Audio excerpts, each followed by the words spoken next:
क्षोभमंडल। ये समझ लीजिए वो घर है जिसमें हम सब रहते हैं और जहां मौसम अपनी सारी कलाबाजियां दिखाता है। तो चलिए इस परत के बारे में कुछ जरूरी बातें जान लेते हैं। ये जमीन से शुरू होकर करीब करीब 12 किलोमीटर ऊपर तक जाती है और इसकी सबसे बड़ी पहचान क्या है? मौसम की सारी हलचल, सब कुछ इसी घर के अंदर होता है। ये वही जगह है जहां हम सांस लेते हैं, यहीं बादल बनते हैं, बारिश होती है और तूफान आते हैं। और हाँ, एक बहुत ज़रूरी बात याद रखने वाली है, इस परत में जैसे जैसे हम ऊपर जाते हैं ना, वैसे वैसे हवा ठंडी होती जाती है। चलिए, क्षोभमंडल को पार करके अब हम अपनी यात्रा के दूसरे पड़ाव पर आ गए हैं, समताप मंडल। इसे आप धरती का सनस्क्रीन या एक तरह का सुरक्षा कवच भी कह सकते हैं। अच्छा, तो ये परत 12 किलोमीटर से शुरू होकर 50 किलोमीटर की ऊंचाई तक फैली है और इसकी सबसे बड़ी सुपर पावर वो है ओजोन परत। ये ओजोन परत क्या करती है? ये सूरज से आने वाली खतरनाक पराबैंगनी यानी कि अल्ट्रावायलेट किरणों को सोख लेती है। शायद इसीलिए ज्यादातर हवाई जहाज तूफान और बादलों से बचने के लिए इसी शांत परत में उड़ना पसंद करते हैं। और हाँ, यहाँ एक बहुत ही दिलचस्प मोड़ है। पिछली परत के ठीक उल्टा, यहाँ ऊंचाई के साथ तापमान घटता नहीं बल्कि बढ़ता है। तो देखा आपने, तापमान का खेल यहाँ कितना मजेदार है। क्षोभमंडल में ऊपर जाने पर ठंड लगती है, पर जैसे ही हम समताप मंडल में एंट्री लेते हैं, तापमान बढ़ने लगता है ना कमाल की बात? चलिए अब और ऊपर चलते हैं, ठीक बीच वाली परत में, जिसे कहते हैं मध्यम मंडल। इसे आप टूटते तारों के खिलाफ धरती का एक फायरवॉल भी मान सकते हैं। ये परत 50 से 80 किलोमीटर की ऊंचाई पर है।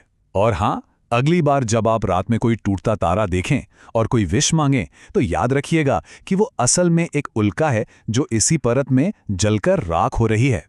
ये हमारे वायुमंडल की सबसे ठंडी जगह है, पता है? यहाँ का तापमान -90 डिग्री सेल्सियस तक गिर सकता है। इसका मेन काम है धरती के लिए एक बॉडीगार्ड की तरह काम करना, जो अंतरिक्ष से आने वाले ज्यादातर उल्कापिंडों को हम तक पहुंचने से पहले ही जला देता है। और हाँ, यहाँ तापमान का वो जिगजैग पैटर्न फिर से घूम जाता है, मतलब ऊपर जाने पर ठंडक फिर से बढ़ने लगती है। तो अब हम अपनी यात्रा के आखिरी हिस्से में पहुंच रहे हैं, वो जगह जहां हमारा वायुमंडल धीरे धीरे अंतरिक्ष की खामोशी में खो जाता है। ये समझ लीजिए अंतरिक्ष की दहलीज है। तो ये हैं हमारी आखिरी दो परतें। एक है तापमंडल जो 80 से 400 किलोमीटर तक फैला है, और उसके बाद आता है बहिर्मंडल जिसकी कोई फिक्स्ड सीमा नहीं है, वो तो सीधा अंतरिक्ष में मिल जाता है। तापमंडल में, जैसा कि नाम से ही लग रहा है, टेम्परेचर बहुत ज्यादा हो सकता है, हजारों डिग्री तक। कमाल है ना? यहीं पर आयन मंडल भी है जो एक बहुत बड़े शीशे की तरह काम करता है और हमारी रेडियो तरंगों को वापस धरती पर भेजता है, जिसकी वजह से हम रेडियो सुन पाते हैं। और हाँ, हमारा इंटरनेशनल स्पेस स्टेशन जैसे सैटेलाइट भी इसी परत में धरती के चक्कर लगाते हैं। और फिर सबसे आखिर में आता है बहिर्मंडल, हमारे वायुमंडल का आखिरी किनारा। यहाँ हवा इतनी हल्की और पतली हो जाती है कि इसके कण एक एक करके अंतरिक्ष में तैरने लगते हैं। यहाँ कोई साफ लाइन नहीं है, कोई एंडिंग नहीं है, बस हमारा वायुमंडल धीरे धीरे अंतरिक्ष में घुल मिल जाता है। तो ये थी हमारी शानदार यात्रा, जमीन से लेकर अंतरिक्ष के किनारे तक। लेकिन इतने सारे नाम, इन्हें लाइन से कैसे याद रखा जाए? घबराइए नहीं, मेरे पास इसके लिए एक बहुत ही आसान और मजेदार ट्रिक है। तो ये रहा वो जादुई मंत्र।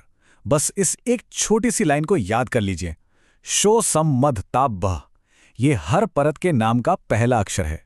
देखिए कितना आसान है। क्षो से क्षोभमंडल, सम से समतापमंडल, मध से मध्यमंडल, ताप से तापमंडल और बह से बहिर्मंडल। इस छोटी सी ट्रिक से आप कभी भी इनका सही क्रम, इनका ऑर्डर नहीं भूलेंगे।